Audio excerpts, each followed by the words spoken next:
Hello, welcome to the Slippy Limpets live stream. Sorry for the delay. I've had a nightmare with this technology. The first stream I did worked absolutely perfectly. For some reason, I've just had a total nightmare with this one. So thank you all for coming along and joining in the chat. So tonight we are going to give two rods away, as you probably know, and I'm really sorry about the scam that a scam account that had contacted quite a few of you. It's from, luckily my account hasn't been hacked. What it is someone's created a Telegram account using my channel name, and for some reason they're able to comment directly into YouTube, and hence why you all got a message saying looked like from me via Telegram. I don't have a Telegram account, so for the sakes of this competition, I'll only contact you through YouTube to get and give you my email address, and then from there we can discuss via email. I'm not going to save one an iPad or a Mac Air or 10 grand, unfortunately. I'd like to give those away, but I just don't have that sort of cash. So, and I won't ask for your credit card details either, just your address. So yeah, I'm really sorry about that. It's kind of out of my control, but yeah, I've seen a lot happen to a few other channels on YouTube, and I didn't think it would I would fall foul to it, but obviously I did. So sorry about that. And hello, welcome to everyone again. So tonight, like I say, we're going to give away a couple of rods. We'll answer a few questions. I've also got a bit of a new lure to kind of look at just briefly. And hopefully we'll just have a nice chilled and relaxing night.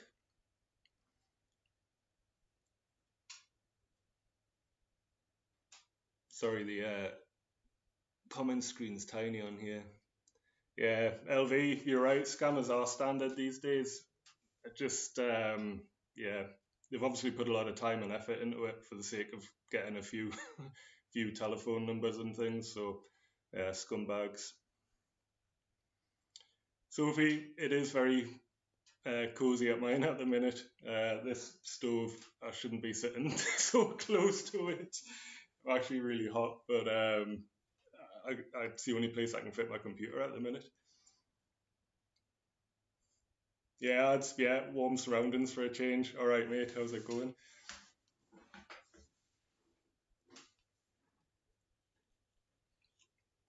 So I did hope to get this stream done sooner on Tuesday after Sunday's failure, but the football was on, so I think I would have lost a few viewers. I didn't want to conflict with it. Plus, it was good to watch anyway.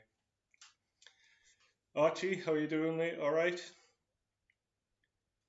Carl, Arit, how's it going? It's been a while.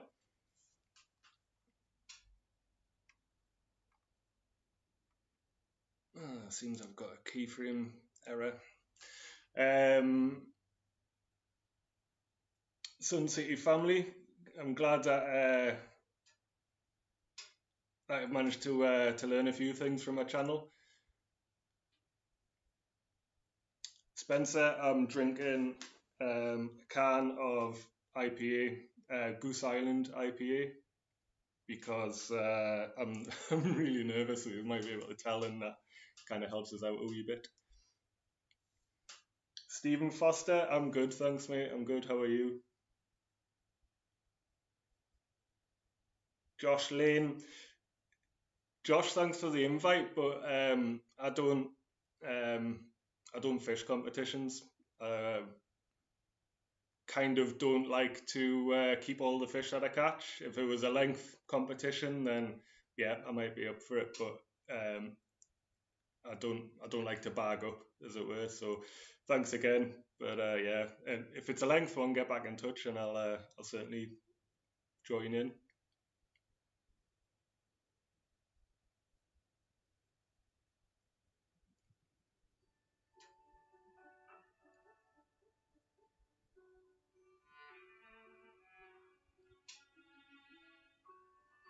I'm just going to the other half's phone's ringing. 2 seconds.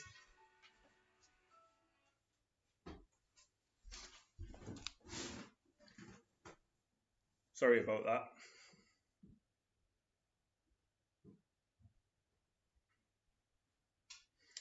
Adam Applin. When I RF fishing, I always catch small pollock. Even when trying lures, I never catch a big pollock of any size. Any idea? Well, LRF generally catch smaller fish. That's kind of the way the idea of it. It's for smaller game. You can catch bigger fish using the same lures, but it'll be the location that you're in rather than the tactics that you do. And if you're catching small ones, you'll catch big ones. You just need to find where those big ones are. Well, David, thank you very much. That's very generous of you.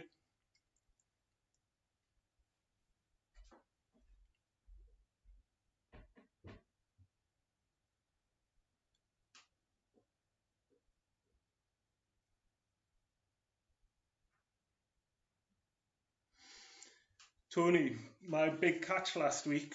I take it you're probably referring to the £6.11 cod that I caught. Unfortunately, I've done this only twice in the past 8 years. I didn't actually have the cameras rolling.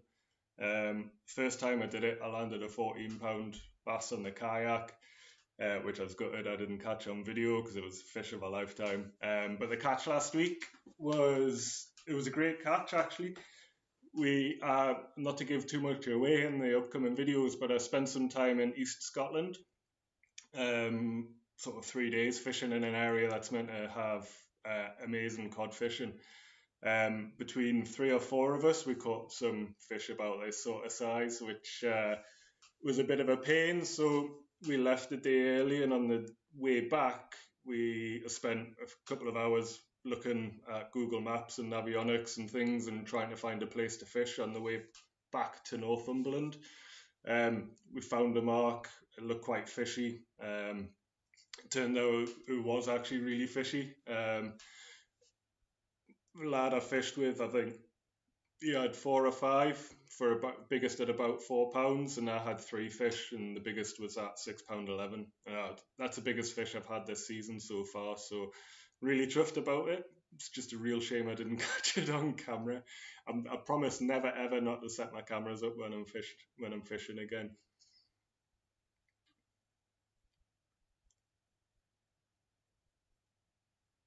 Spencer J, is there a season for lure fishing?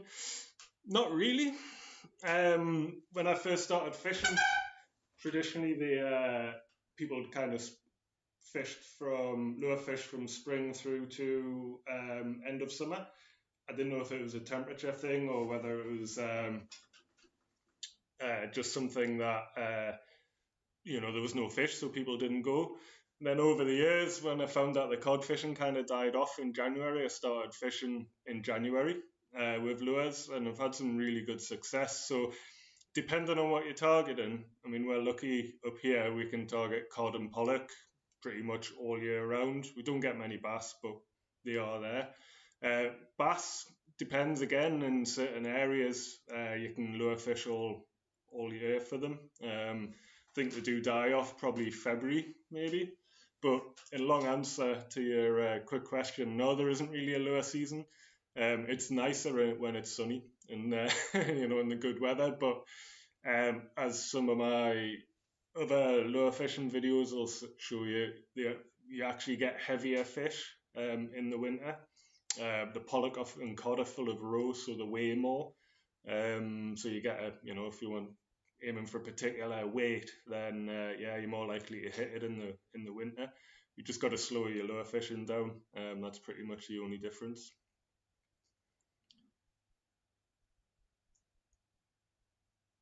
El Monarch, do I ever come down south to fish? It's rare I head past the Tyne, I must admit. I did go to Pembrokeshire this year to fish in the Pembrokeshire Bass Comp, which I didn't do very well at. And then spent 4 or 5 days down in Falmouth fishing with the fish locker, and also by myself. It's a great place to fish, but I've obviously touched only a tiny part of that southern coastline. But I'm hoping I'll get more travel around the UK next year and kind of broaden my horizons a little bit. Fishing diaries. No, I've never been to Norfolk fishing. I hear it's very similar to Northumberland in the way of big beaches and that type of thing. But no, I've never been. It's on the list though. Definitely is. Sophie Harrison. Have I ever been to Whitby? The furthest south I've fished on the Yorkshire coast would be Kettleness in Brunswick. I haven't fished much further south than that. Stephen Foster. It must be half mountain goat. Kind of, yeah. But I also I've rock and ice climbed for 20 odd years, and sort of been around Europe and a lot in Scotland as well. I was actually a trained rock climbing instructor as well, so I know this seem gnarly on video, but for me they're sort of within my limit, if you like. You know, if it didn't if I felt nervous, I would put a rope on or just turn around. That's what I always say. If you ever feel nervous in a situation when you're approaching, then just turn around. It's not worth the effort or the risk of not finding your way down safely. Levo's Angling Adventures. Hello, mate. How are you doing? Thanks for joining. Steve Coppin. Nathan, have you ever thought of getting a helicopter to get you there quicker? Mate, one day YouTube might pay enough for that. At the minute, it doesn't even cover diesel. So, a helicopter would be lush, wouldn't it? It would save a lot of hours driving, and I would be able to wet a line for a lot longer. I'll keep saving. Kevin Bartlett, this is a good question. How do you feel about the proposal to ban angling around Holy Island and Boodle Bay? Now, for those who don't know, some of the Northumberland coastline has been designated as a no fishing area by, I can't remember the technical term, but basically they're going to ban boat angling, shore angling, bait collecting. And the idea is to totally rewild the areas. It's a bit of a controversial one because I'm all for, kind of keeping the helping fish stocks where possible, but the other side is there's a lot of local livelihoods. So local fishermen, tourists, a lot of people come to Northumberland fishing, and really I'd prefer not to have any sort of recreational ban. We don't really do enough damage, I would say, so I would prefer having a commercial ban and leave the recreational anglers to fish our shoreline.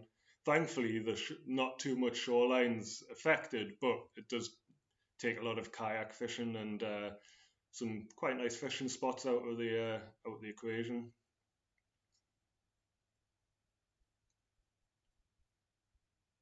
Inglorious fishing. Hope you have a good Christmas as well, mate. And thanks for watching all my videos. That's some hours you put in there. Stone Dape, are you planning to come back up to Orkney next year? Yes. Basically, this is a short answer because I know there's a bigger fish out there. £13.13 was a cracking shore pollock, but I've got a feeling that I can hopefully beat the £15 mark. That would be amazing.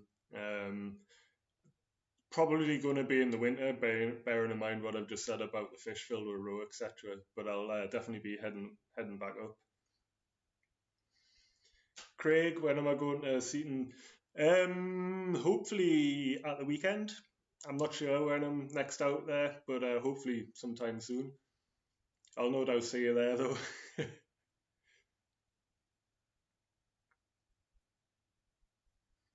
Old Bones, I fish some of the places that you fish, and thanks for posting. Well, happy to help. I don't like sharing exactly where marks are. Two reasons. is someone might follow us who doesn't really have the same sort of experience. I don't want to be responsible for someone injuring themselves, and B, because the places that I fish, they're very small, and if everybody finds out where they are, then I won't be able to make a video by standing on that rock. So yeah, sorry for the secrets, but obviously some people recognise them, and if that's true, then great. Really happy it helps out. Chris Cuthbert, hi mate, how's it going? I'm glad you got. I've just got a Jill into LRF. Ah, nice mate. That's the way to do it. Although you'll spend some time tying knots rather than fishing yourself, but it's always worth it.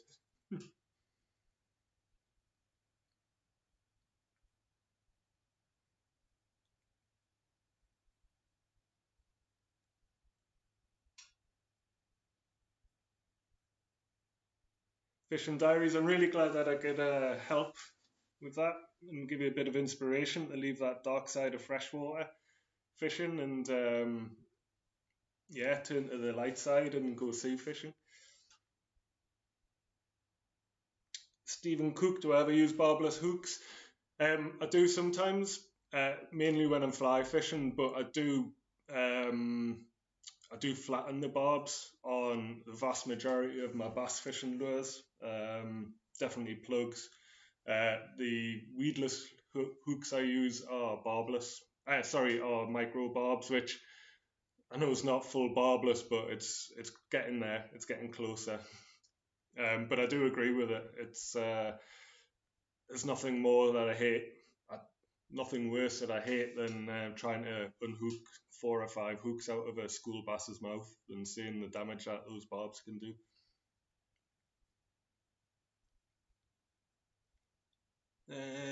Have you made a Can you make a beginner's guide to fishing softies?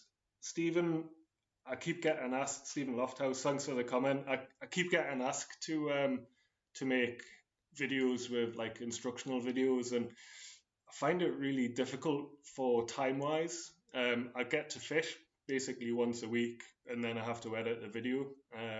So if, if I get more time, then yes, I'll definitely do some instructional videos on how I do things because I know it can help out, and I do get asked the same things quite frequently. So um, I'll definitely get onto those probably at the beginning of next year. Angry Larry, no mate, you haven't missed much. Just me gabbling on for about 20 minutes. And the new Telegram account is working out. I've got loads of followers already. um, so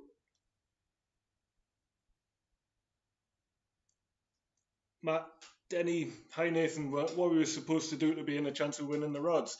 Well, Matt, on my previous video, asked you to leave a couple of comments depending on which rod you wanted. So if you're quick, you can go and leave a comment. One is Slippy, give me the sport if you'd like the beach fishing rod, and Slippy, give me the bass if you'd like the bass fishing rod.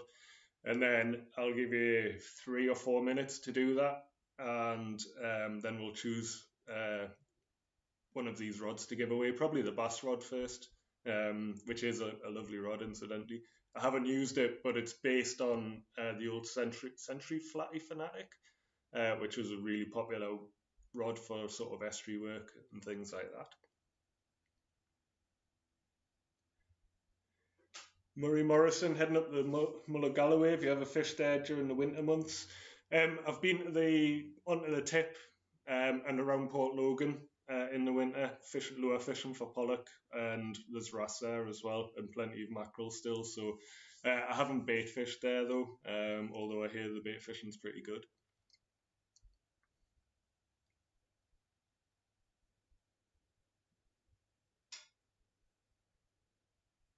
How did I start getting into fishing? My dad was a gamekeeper and he took me fishing for the first time. He was a gamekeeper for a little while and he took us fishing for the first time. And then my granddad used to take us to Eyemouth Harbour, and with had a 6 foot boat rod and just used to chuck little plain leads into the harbour and catch coolies and little codlin, and I think the odd seagull as well. And then I stopped fishing, started surfing, mountain biking, climbing, and about what year are we on? About 11 years ago, I moved to a flat in North Shields that was overlooking the river, and there was actually lads fishing on a mark that was known as a rubber plant on the River Tyne. And one day I just thought, I'm a bit bored of going climbing, so I'm going to buy a fishing rod and go fishing because it's right next to my house. And then from there, I watched loads of YouTube videos, kind of fell in love with fishing, and then really liked the idea of lure fishing for pollock, especially. That's what really got us into it, heading up to the likes of St Abbs, Eyemouth, and around the Northumberland coast, hunting those hard fighting pollock. Um, and from then, I've never really looked back. 12 years going, and I can't see it stopping at any time soon.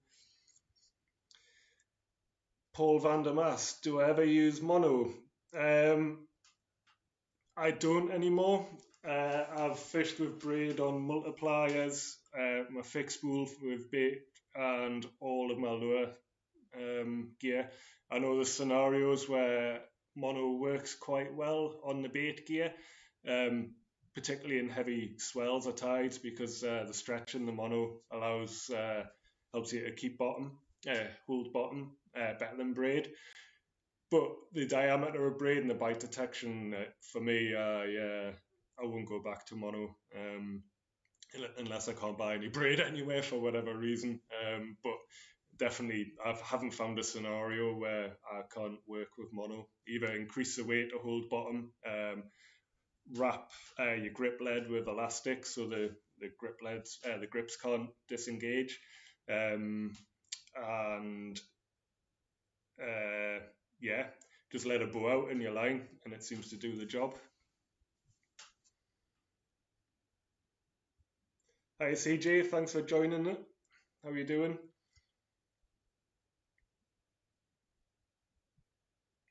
No worry, Murray. I hope you have a good time over there. Tony Atkinson, I've lived in Shields, rough area. Yeah, it's got some life to it, that's for sure.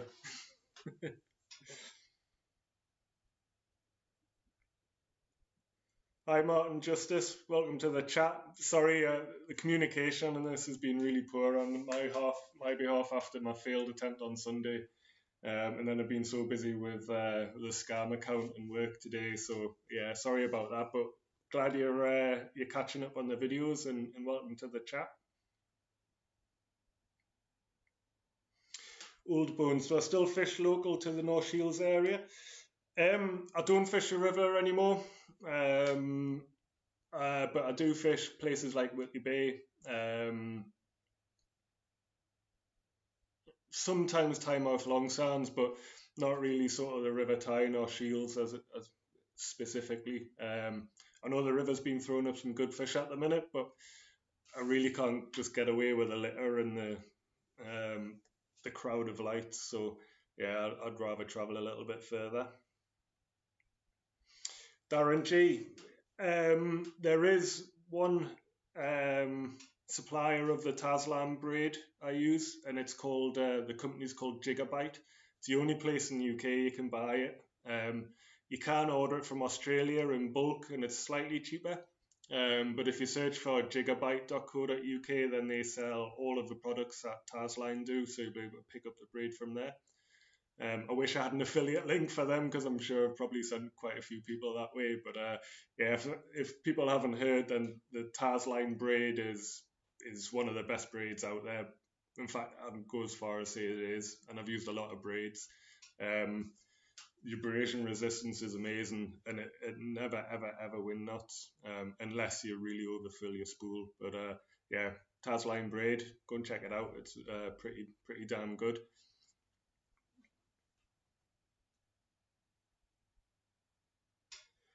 Any recommendations for a good left-hand multiplier? I'm sorry, my house, I don't. you can't just swap over handles like you can on some fixed pools. So I think Penn would probably be your best bet. Maybe give Pure Fishing a call and see if they can help you out there. Angry Larry, sorry, I'm sorry. You must have missed a bit when I said this, but I didn't actually video that session of the £6.11 cod. It's the first time um, I second time, sorry, that I haven't I haven't taken the camera out. I won't do it again. We'll just have to live with the picture, unfortunately. But hopefully the season's not over, so hopefully I can get bigger than that this season. Can I fish the Isle of Wight next year? Um, yeah, yeah, I'll give it a go. I mean, it's a long way for us to travel, but I always like traveling down to new places, so I can definitely give that a try.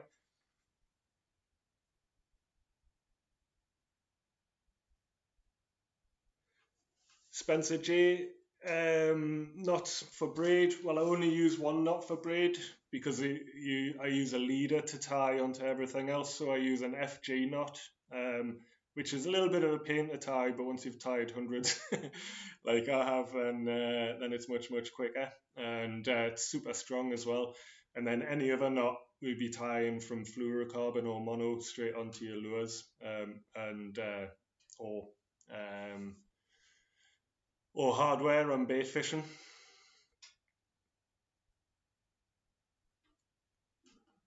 Yeah, I'm sorry, Larry. I'm sorry, mate. Neil Thompson, what braided line do I use on the multiplier? Now, I know I've just ranted about how good Tasline is, but I actually use Daiwa J Braid Grand on my multiplier um, because it's quite soft. It doesn't bed in as much as a stiffer braid does, and it's actually really got a really round profile. So it it casts better on a multiplier than some of the other braids that I've tried. Another good one is Power Pro Super 8 Slick 2. And in terms of poundage, I go for £80 because I often cast a 7 ounce lead and it's just for safety's sake. So they say that you should have £10 of breaking stream for every pound of lead you cast, every ounce of lead you cast. So if you've got 5 ounce leads, then have £50 braid. Hope that helps, mate.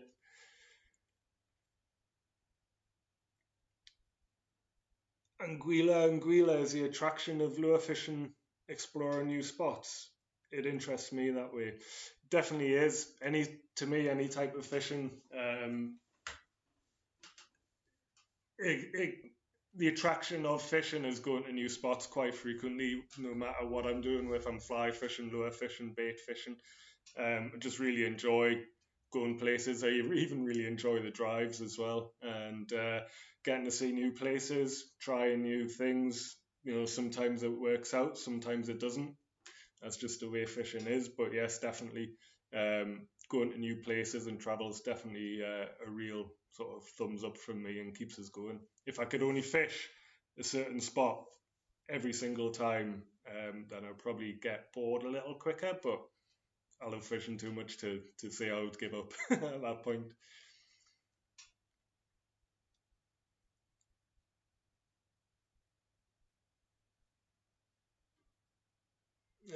Sorry, just having a quick read through here.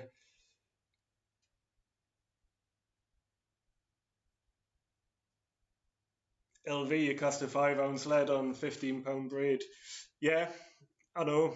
Um, it is strong enough, and it depends how you cast as well. I think that thing with the breaking strain, like a £10 per ounce, is if you're in a busy area. You know, if you're on a beach standing by yourself, then you're only going to hit yourself with your lead if your line breaks. But I think if you're on a crowded pier, for instance, then it's just a bit of courtesy to to other people. You can use obviously thinner braid if you have a long, heavier shock leader and wrap that a few times around your spool just for that little bit of extra safety.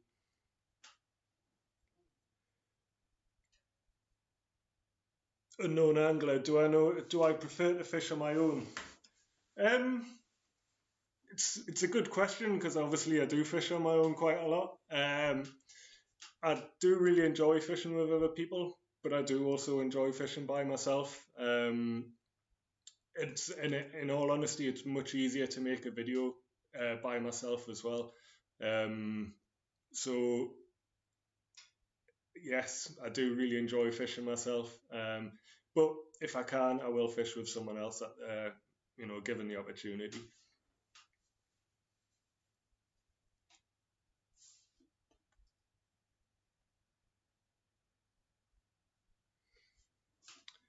So I think what we'll do, because I've been ranting on for a little while, let's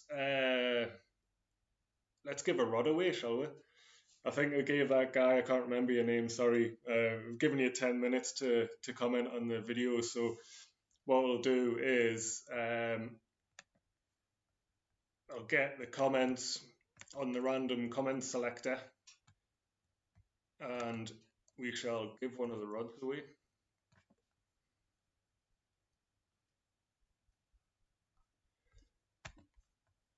Okay, so let's give the bass rod away. I hope everyone who's watching has seen it. So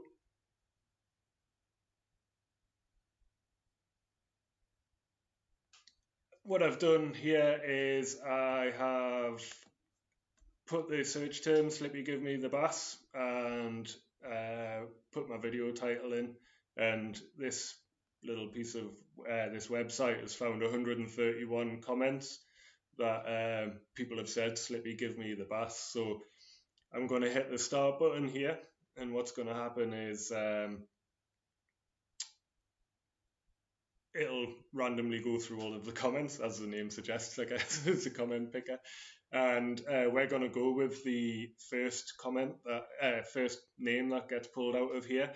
Now, I did say in the video, just to recap, if you've commented, and I know some people have, if you've commented twice, if you wanted the sport and the bass rod, that's absolutely fine. But if you did happen to win both, then I'm afraid I'm going to redraw the name because it's only fair to share the joy, basically. So hopefully you can see the screen, and I'm going to hit start now, and it's going to whiz through a few of the names here. And Ryan Sargent.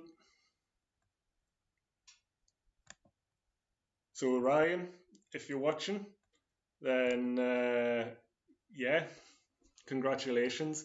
I'll reach out on YouTube. I won't use Telegram, my new account on that, and I will get in touch with you and send you my email address. Or if you're watching, send an email to slippylimpets@outlook.com, and we'll get this rod to you.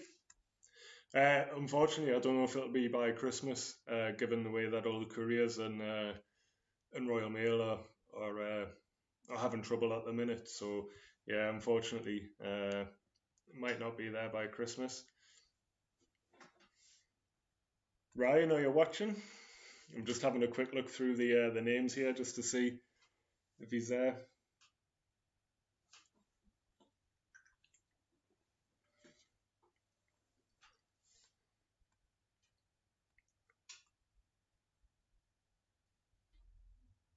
No, mustn't be watching either. That there's too many comments coming through.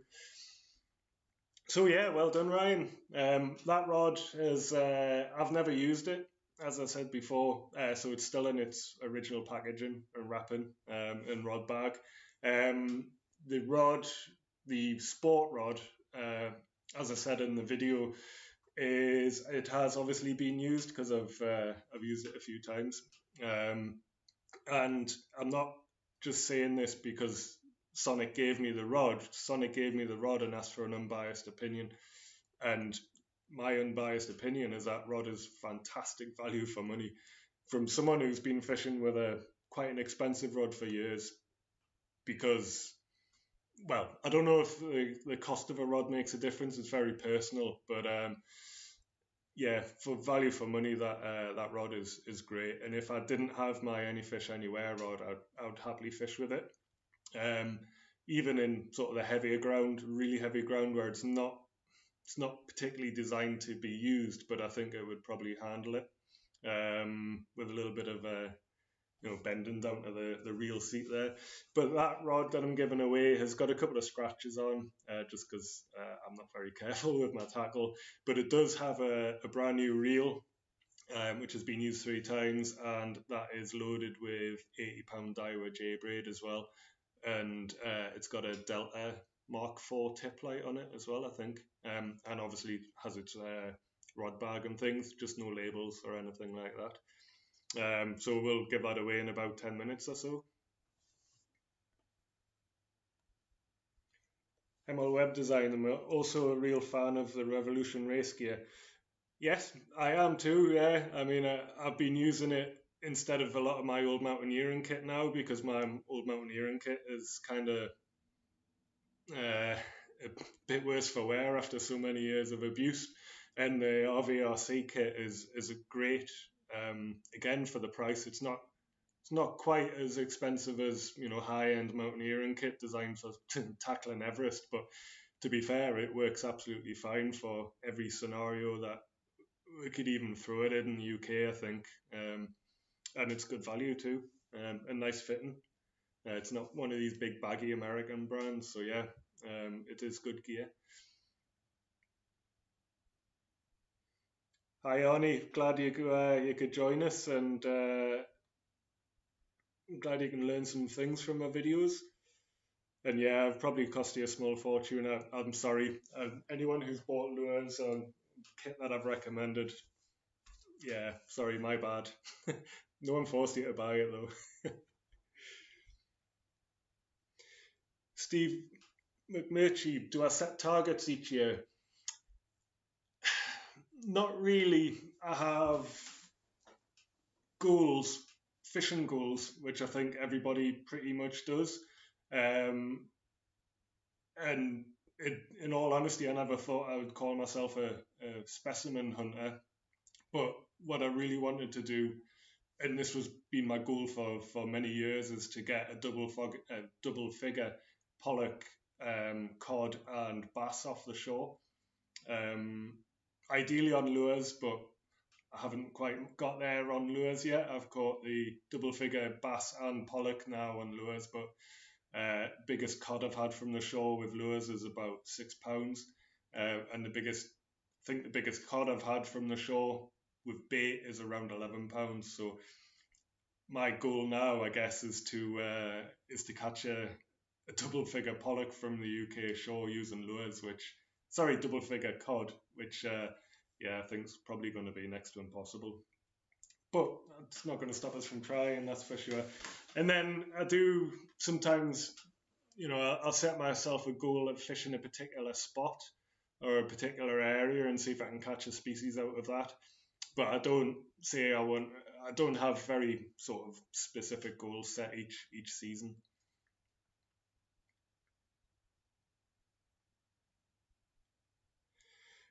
Anguilla, can you lure fish in muddy water? Yes, you can.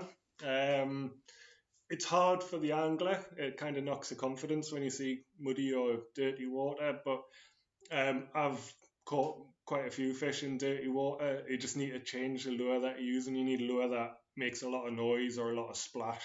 But if you check out some of the American bass fishing YouTube videos, channels, when you see the color of water that they fish in with lures, it's like chocolate. And I think they use blue or purple lures a lot, because it creates a big silhouette. But I thought it was pretty much impossible, and then I found these channels, and when you watch them, you're like, wow, you've actually caught a fish on a lure out of chocolate water.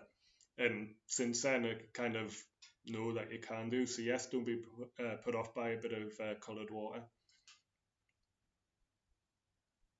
Fish in Dorset live. I love dirty water.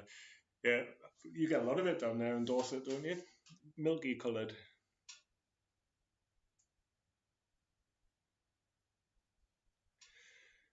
Graham Jones, I'm glad I got you into sea fishing. That's great to know I can be of inspiration.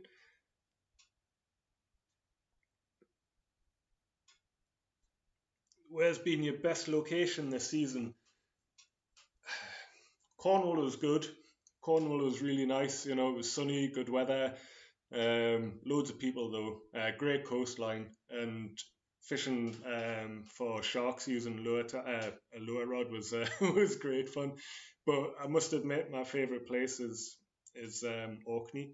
It's the fishing is really tough, like finding the fish and the different ground that each aspect, so a north coast and east coast or west coast, there's so much coast and all of the geology is different. So the coast's it's unique really. And I think I've fished there now for 3 weeks and I've probably seen two people fishing. So it's hard work, but it's a really rewarding place when you do get in amongst the fish.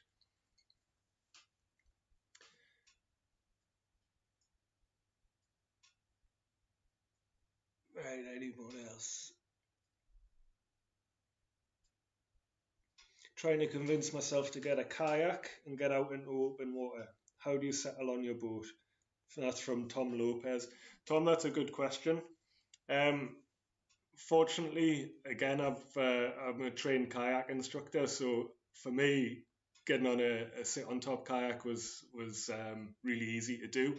Um, the way to kind of settle yourself on the boat, I would say, is to get yourself into a safe area and fall off it, which sounds a bit weird, but until you know how to climb back on, then you're going to feel nervous. And that skill of being able to get back onto your kayak is really important because if you're a couple of miles offshore and you're stuck in the water and you can't get back on your yak, it's time for rescue at that point, unless you're a good swimmer. So every season, I'll find a nice, lake or a sheltered bay or something, and fall off the kayak a few times, and then climb back on.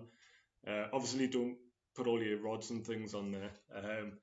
But after that, it's just a case of spending time on the water, and you will get used to using your hips to kind of isolate the kayak. And modern kayaks are really, really stable as well. A lot of them have a good secondary buoyancy, so unless you make any erratic movements, then you'll be fine on there. Just give it a go, and always go with someone if you're not that confident. Valerio and Viking, yeah, Viking's definitely the best kayak, that's for sure. um, Bangers, have you ever fished the Bristol Channel? I've never fished it. Closest I've been is Pembrokeshire. I would like to fish the Bristol Channel. I've seen some really good fish come out of there. It's definitely on one of the places to visit, but just either drive past it at the minute or I haven't stopped.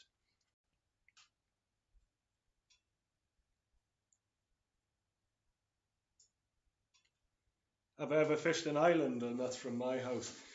My house?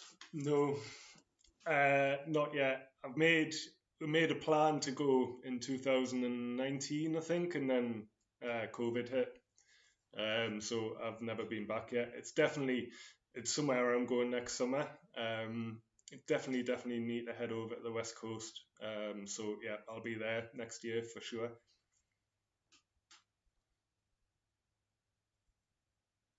Yeah, Spiral Moss. Yeah, I know your coastline's amazing. I'm definitely going to head there.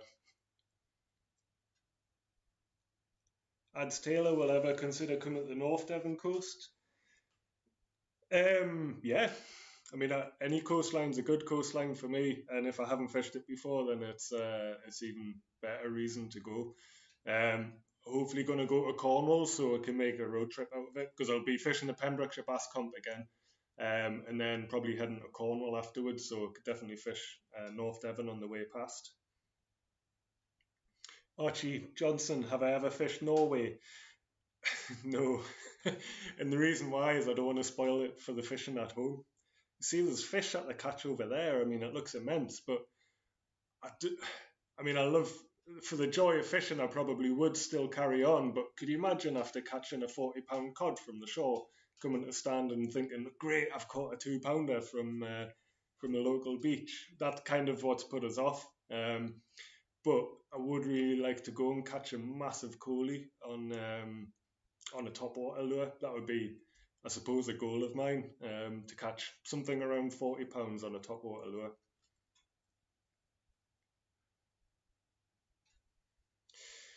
Nobby68, do I have a favourite bait supplier?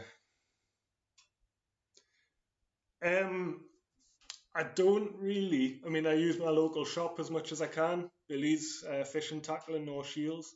There are a couple of other local shops, but Billy's, that's where I've started buying my tackle from, so I'll keep going back. But if I can't get it from him, then I'll just buy it online. I use Hooker's baits quite a lot, but they're quite expensive when you're paying £11 delivery, and you're relying on the courier to arrive in time. But that's a worst case scenario. But in terms of people who produce baits, no, I don't really have a favourite. I just, if the bait looks good, then I'll buy it. And not every bait producer is consistent. You could say a particular brand, but then one pack of squid might have slightly smaller squid in than the next pack. So yeah, just have a look at it and then buy it.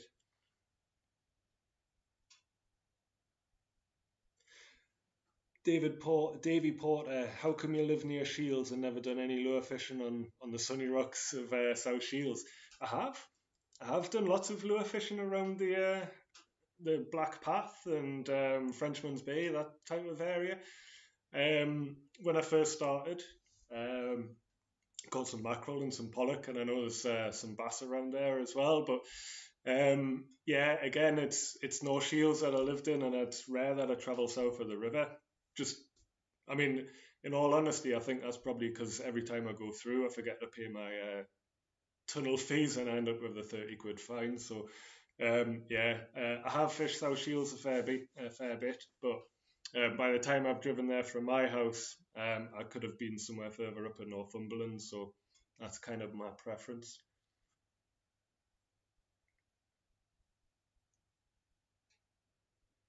Only see, I bought a few of the Rig Shark tip lights.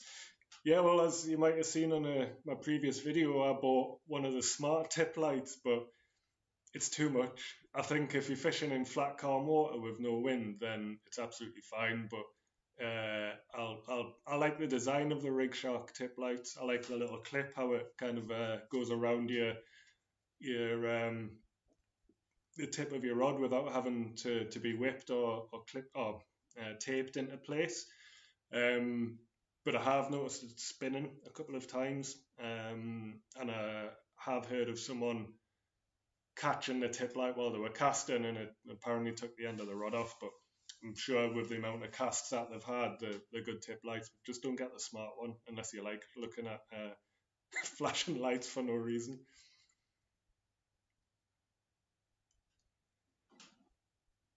Um,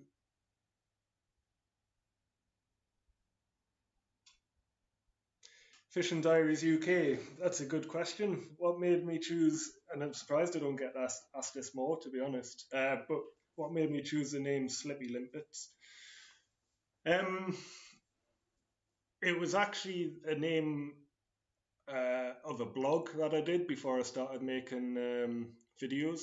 Um, and the name came from, I don't know if, obviously you like walking around the coastline, and when you're on rockline, when you're on below the high water mark, when you're walking on rocks for seaweed, limpets often don't have seaweed on, so they give you quite a good bit of grip in amongst all the seaweed. So there was one time when I was walking along the coast with Lucy, and the limpets were actually covered in seaweed, and the rock wasn't. So I said, "Watch out for those slippy limpets."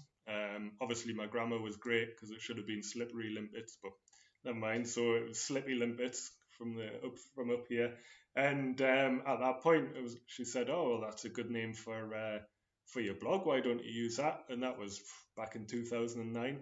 And when I started my YouTube channel, it was an extension of my blog, so it seemed like a reasonable name. I know it's probably not the most mature name for a 41-year-old to have on his YouTube channel, but I've stuck with it. I have considered changing it a few times to something like, I don't know, Nathan Goes Fishing, something imaginative like that. But yeah, I've just stuck with it because I actually like it too much.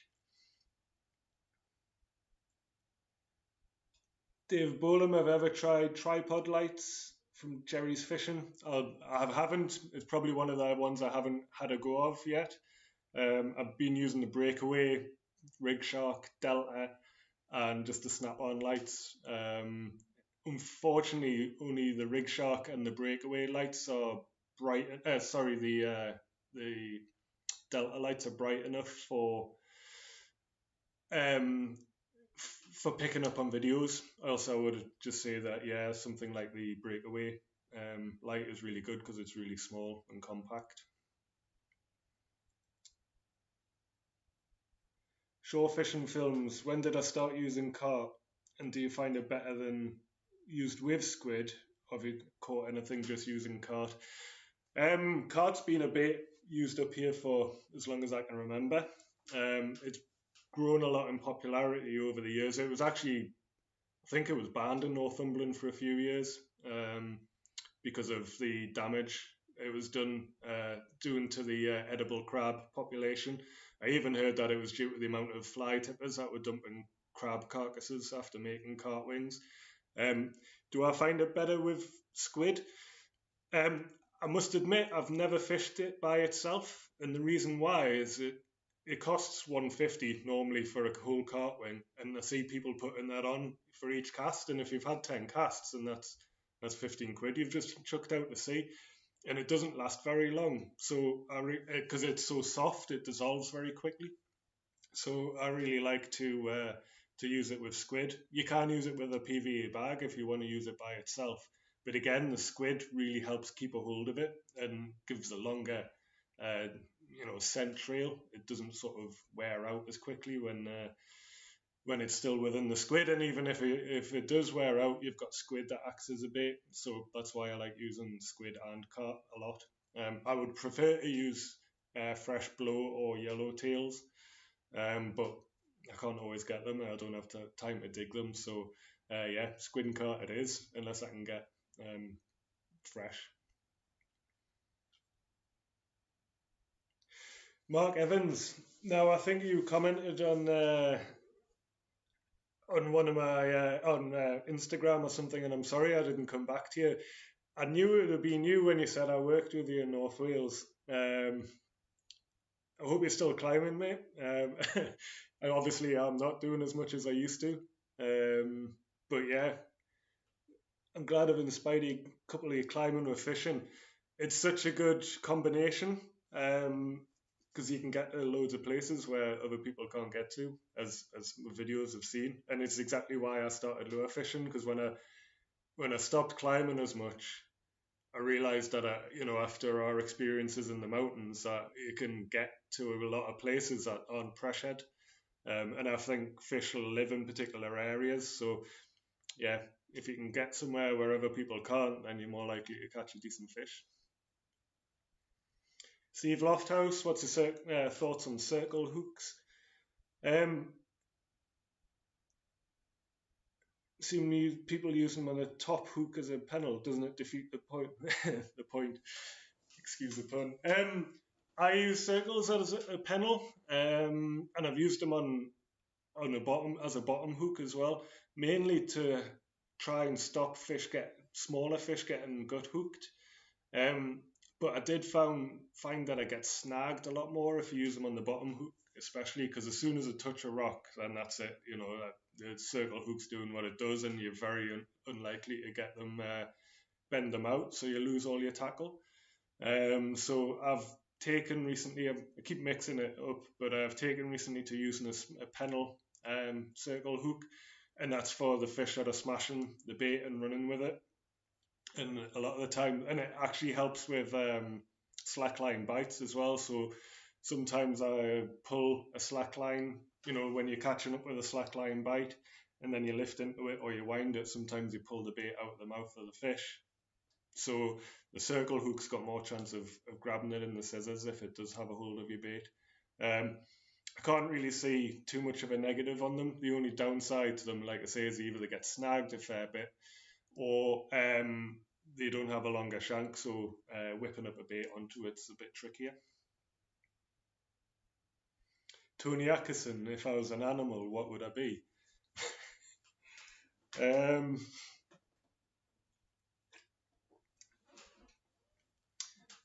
a good question.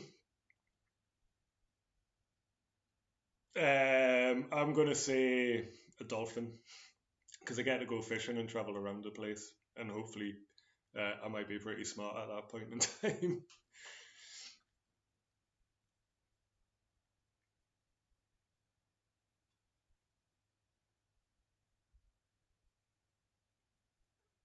LV, loved it when you and my mate went onto the Sharp Headland. Epic video. Yeah, that was a mint video. I really enjoyed making it, and I really enjoyed the day. It was a shame we only got 3 hours of fishing out of a full day, but we obviously had to find a way, and yeah, that epitomises the type of fishing I like to do.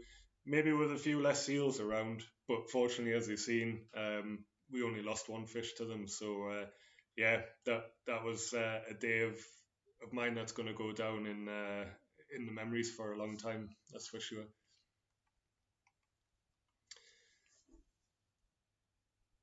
Fossil Soft. You ever watch Guido's Fishing Adventures? He's a brave lad. He is. He's a very brave lad, and it's surprisingly, it's one of my favourite channels to watch. I just wish I'd have had rock as good as his in here up here in the UK, and we could use ropes as easily as him. But a lot of the places that I fish, the rock's terrible, so you're trusting your life on dodgy rock with a rope that you can't see. So yeah, it's a great channel, and if anyone hasn't watched it, I can't believe that's the case because he's got a couple of 100,000 subscribers. But if you haven't watched his channel, check out Guido's Fishing Adventures. It's well worth a watch.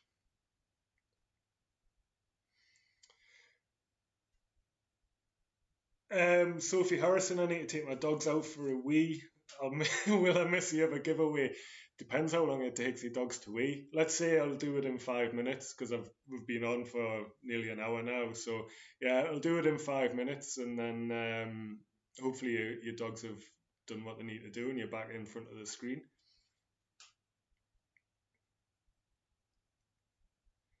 Do I get aches and pains from fishing? Yes, is the short answer to that. After that fishing trip I was just talking about on the headland, my legs were killing for like 3 days afterwards. A good fishing pain, good aches and pains, but I'm 41 now and I don't exercise as much as I used to, so I should start doing more exercise. But yes, I do get aches and pains, scratches and cuts and things like that. But it's all part of the experience, isn't it? It's what you enjoy doing, and it reminds you that you've actually gone out and pushed yourself a wee bit. So I don't mind getting aches and pains.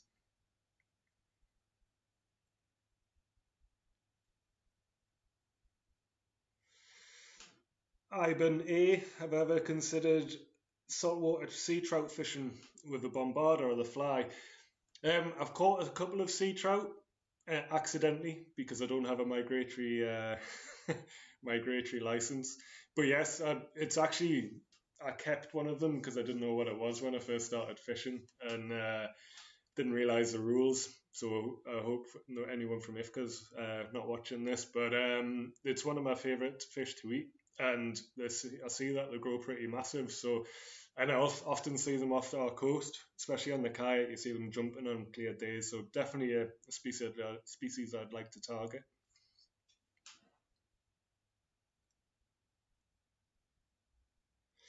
LG, can I refresh the comment picker so that it picks up new comments that might have been added since the start of this video? Yes, I'll do that when we in about 4 minutes time when we come to pick that next rod.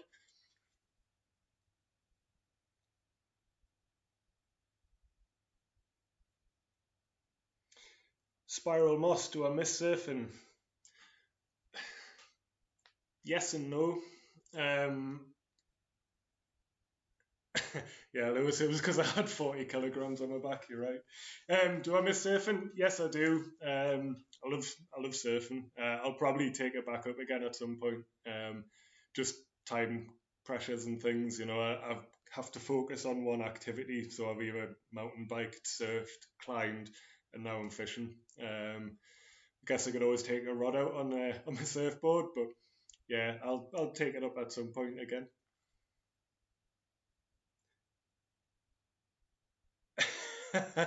Tony Flattery will get you everywhere, mate. I look good for 41. I thought it was about 30. I've got a filter on screen, and this is one of these TikTok filters that makes your skin look good. What's the plan for next year? Fishing Dorset live? Well, my plan for next year is to fish more, hopefully. I had a pretty poor bass season this year, so I'd like to do more of that. Um, and I'd also like to catch another big pollock. And if I can, um, I'm going to go to Ireland. I've said I'll go to um, the Bristol Channel, North Devon coast, and back to Orkney. And actually, I'm going to Finland for a mate's wedding at the end of August as well. So hopefully, fishing out a bit out there. What do I do for a living? I only get to fish. This is a question from PNL 2000. What do I do for a living? I have so much time for fishing. Um, I actually only fish once a week. So what you see on YouTube is my weekly amount of fishing. I wish I had more time for it, but I just don't. Living wise, I work for a distributor of outdoor equipment with websites and things. So hence why I've got a lot of outdoor equipment and why I should be embarrassed about my technical issues of getting this live stream going.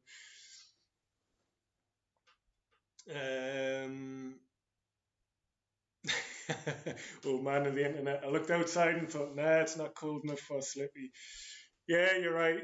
Yeah, I mean, it's been -2 today, and it's been snowing, so I'd happily go out fishing today. But yeah, I thought I'd have a beer and chat to you guys by my fire, which reminds us, because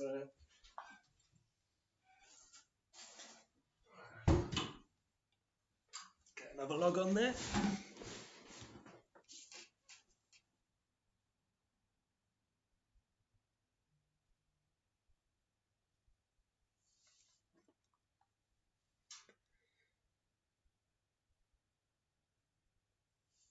Only do I fish for salmon? No, I haven't fished for salmon. I did see some salmon in the river I fished for brown trout, and it made us really want to get my migratory license. But it's another thing, and it's so expensive. When you've got your license, you need to find the water that you can fish on. I know you can fish for them in the sea and the estuaries, but it's on the tick list. I definitely would like to catch a big salmon or any salmon.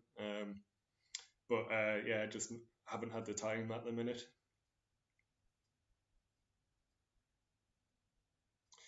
Ads who designed my Slippy logo, Slippy Limpets logo, me. It was my one moment of creativity that I've had in my life. Stephen Wilkinson, when did I start fishing? Well, I started fishing when I was a kid for two. I've just covered this before, but I started fishing when I was a kid at about 6 or 7, just for a couple of years, and then started again about in 2009 or 2010. So I took a pretty big break.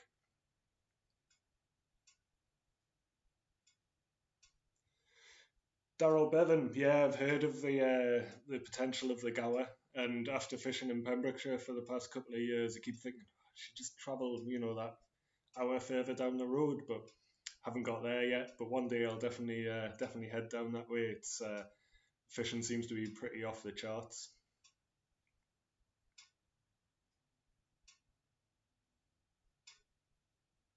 How many times I've defrosted bait the night before only to see the weather in the morning? Well, I haven't, unfortunately, because I get to fish at one time, so I'll go fishing if I can. If the weather's crap, then I'll go. If the weather's great, then I'll take it. but I'll just go with the time that I can.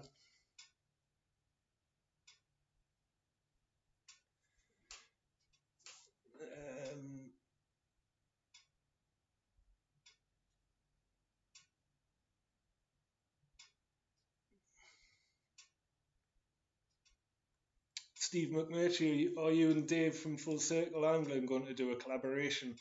Well, Dave from Full Circle Angling actually gave me a few casting lessons that I've recorded. Give us a day of casting tuition, which I've recorded, but I haven't had a chance to put it into a video yet. Whether we get out and fish, I'm not sure. We are in contact, so quite possibly. And he's a great lad. He's got a really good channel considering how few videos he's done. He's pretty professional. So if anyone hasn't seen Full Circle Angling, go and check him out at the risk of feeding the competition.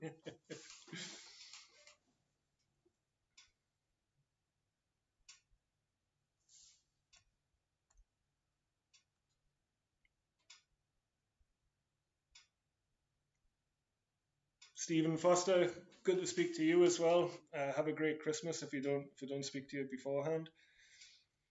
So I think it's probably time to give away this second rod. So what I'll do is I'll just switch this on the scene here, and then I'll do as suggested and get the comments. So I'm gonna have to do this. What 1 plus 3? So there was get the comments. So got 308 people who've entered to win this rod. Like I said, it is slightly used by me. It does come with a reel and new braid as well, though. So I'll send it all down as a package. So let's get this going. Well, I'm excited. Who's going to win this one? Michael S. Wow, Michael. I recognise your name. You've been commenting on my videos for years and years. Congratulations, Michael. If you're watching, get in touch. And if not, then I will get in touch myself. But yeah, congratulations, Michael. That's really good of.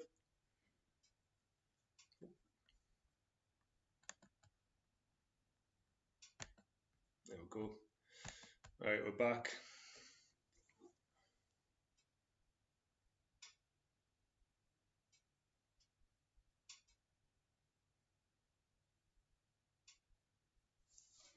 All right, Ryan. Yeah, no problem, mate. Send us an email at slippylimpets@outlook.com, and we'll get your address off you and get this rod sorted out for you. Congratulations, yeah, you won the bass rod.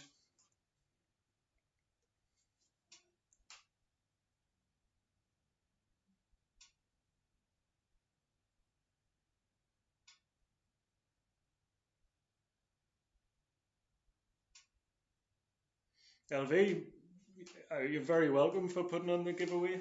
I know I don't do very much. In fact, I did it last year, I think, once. But yeah, I'd like to do more of it.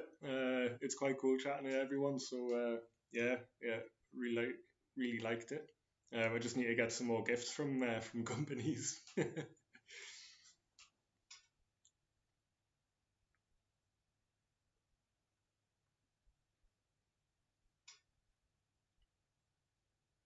Steve Foster, right? Get a video up this weekend. Funny you should say that, Steve. After this, guess what I'm doing? I'm going upstairs to edit a video for hopefully in time for Sunday.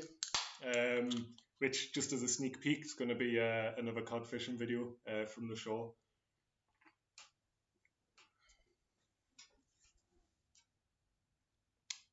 Have I ever got stuck having to climb up from one of my steep descents? No, I've never got stuck. In climbing, I always find that climbing down is the hardest part of climbing. Climbing up is the easiest part generally because you can see where your hands are and your feet are, and so I've never got stuck going trying to get back out. But there's been plenty of places I've tried to get to and gone, no, I'm not going down there.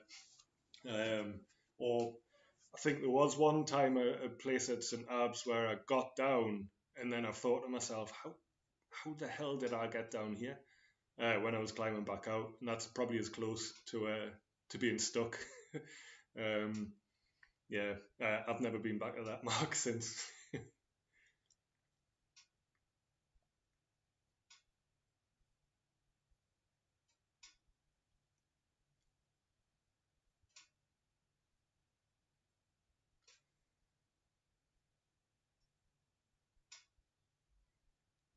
I got caught by the tide at Rocky Island and ended up wading back along the pipe with my rod as a wading stick. Yeah, the tide's a different story. The cliffs, isn't it? I'm more dubious with getting trapped and kind of yeah. I would hate to get cut off and have to. I mean, as long as I'm only getting wet, that's the worst thing that can happen, I guess. But yeah, getting fully trapped, I would hate that. That would be one of my worst nightmares, actually. Ruspella, what's the furthest you hike to get these fishing spots from a motor? Um, I don't know. They're not that far. I mean, sometimes 3 or 4 miles. It depends. I mean, some of the sky marks, they're quite a long walk. Where I fish in southeast Scotland, the walk's not that far. You can generally get the car quite close to them. Um, Orkney, not that far again, maybe 1 or 2 miles. But the thing with Orkney is you have to climb about a dozen barbed wire fences every 100 meters. So yeah, 4 or 5 miles is probably the answer to your question of longest walks. That's not to say that I haven't gone out for a day and walked along a coastline and tried different spots when I've been recceing marks. You'd probably cover 7 or 8 miles at that point. Because one mark isn't very good, so you'll try another and another and another, and by the time you've done that, you've walked a fair distance. The only problem with that is that a lot of the times there's a lot of hills, so you end up doing a lot of ascent and descent.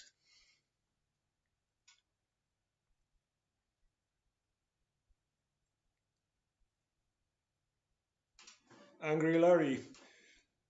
All right, Angry Larry's lass, stop hovering over his shoulder. He's trying to watch some TV. LV, check out the NZ channel called The Lateral Line. Yeah, that's a really good channel as well. I preferred it before they bought the boat because they were doing lots of stuff that I like doing. A lot of the coastline is tremendous. The only difference really is they've got much bigger fish than we do. So yeah, it's a great channel. If anyone hasn't watched that one either, check out The Lateral Line. Really good lads. Slippy, how tall are you? I am 6'2". Well, I was when I was younger. Maybe a little bit shorter now that I've got an old man stoop.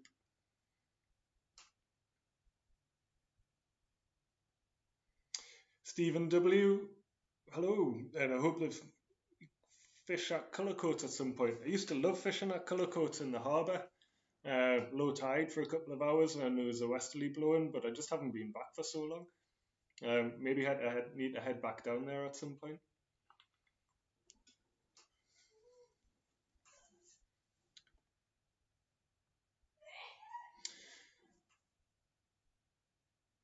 Do I watch Billy Fishing? I have watched Billy Fishing. Yeah, it's another good channel.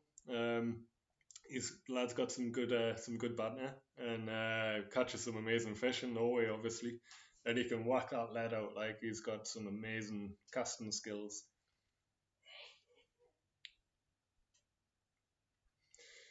Fishing Caledonia. Do I have any sponsors? Do I have many sponsors? No, I don't have any sponsors. I've done this thing with Sonic, mainly because it's a local company. I am an ambassador for a sunglasses company called Waterhall.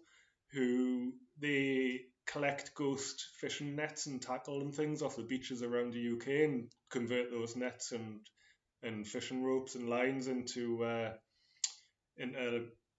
frames for the sunglasses. But I don't have any sponsors as such. Weirdly, I think it's a name. Either that, they get put off where I go fishing. I'm not sure.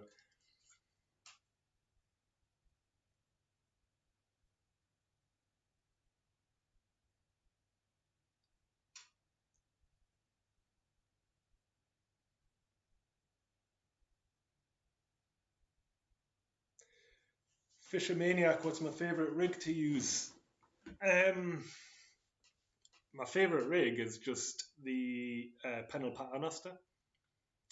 Bite detection's amazing. The way I rig it, I don't need. I can change the length of my snood without changing my rig over. It doesn't affect the casting, and the bite detection is amazing. So yeah, and it's very very simple.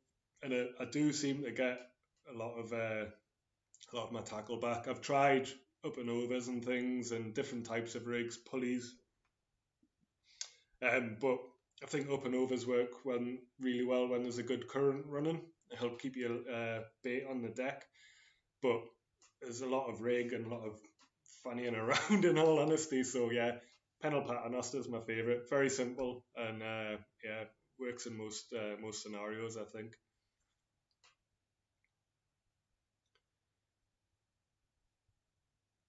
Do I have a boat or do I just go out with a fish locker? I wish I had a boat. I don't have one. I do have a kayak, and that fish locker trip was just it was a one-off for the moment. He invited us down to go fishing, and that's exactly what we did. So that was a really good time. Really enjoyed it, and that guy certainly knows how to fish. But yeah, I'd definitely like a boat in the future.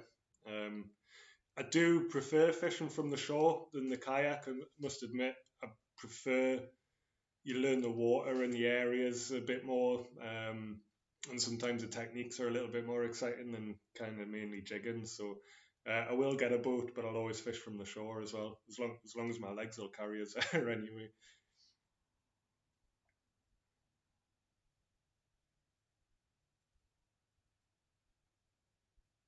Have I tried the pulley dropper? I have tried the pulley dropper as well. I've probably worked my way through most rigs at some point, but um, for a standard pulley rig, I don't like pulley rigs. You miss bites, you lose bite detection with them. I know there's a little tip of someone on the channel actually told us that you can put a stopper knot on the side of the pulley, and that helps with bite detection. But for me, the Penel Paternoster is my favourite because the bite detections is so good, and the hookup rate's pretty good as well. I know you're likely to lose a lead, but I'm happy with that if it's the sake of getting a fish back in.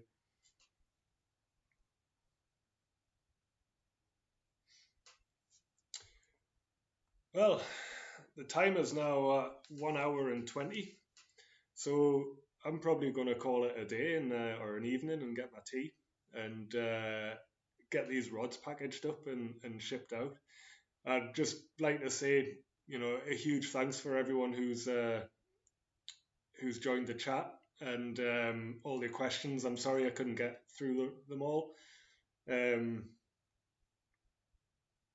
Hopefully, at some point, I'll do another one because I do enjoy them. I get really nervous when I do it and think that the technical aspects and it's going to do us over. But once I get into it, I really enjoy it. So yeah, I'm going to say thank you very much to everyone. Have an absolutely amazing Christmas. And if I don't speak to you on any of the comments or social channels, yeah, all the best for the new year as well. And thank you once again. Tight lines, everybody.